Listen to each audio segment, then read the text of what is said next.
Hello friends, இன்றைக்கி சுவையான தக்காளி சூப் ரெசிபி பார்க்கலாம்.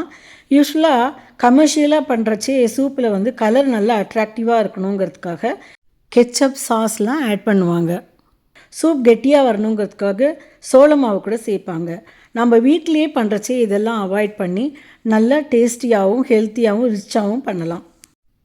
இப்போது இந்த ரெசிபி எப்படின்னு பார்க்கலாம். நல்ல பெரிய தக்காளியாக 6 தக்காளி எடுத்துட்டுருக்கேன்.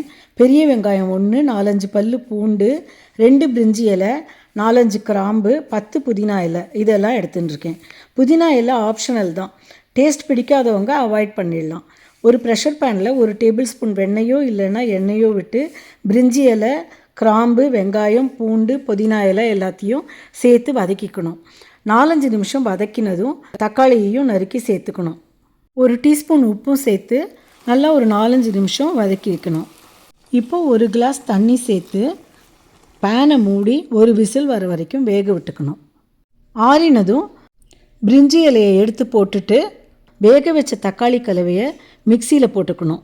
மிக்சியில் போடுறச்சே ஒரு கரண்டியால் தண்ணி இல்லாமல் தக்காளி வெங்காயம் இதையெல்லாம் மட்டும் அரித்து எடுத்து போட்டு வெந்த தண்ணியை கொஞ்சம் கொஞ்சமாக சேர்த்து ஸ்மூத்தாக அரைச்சி எடுத்துக்கணும்.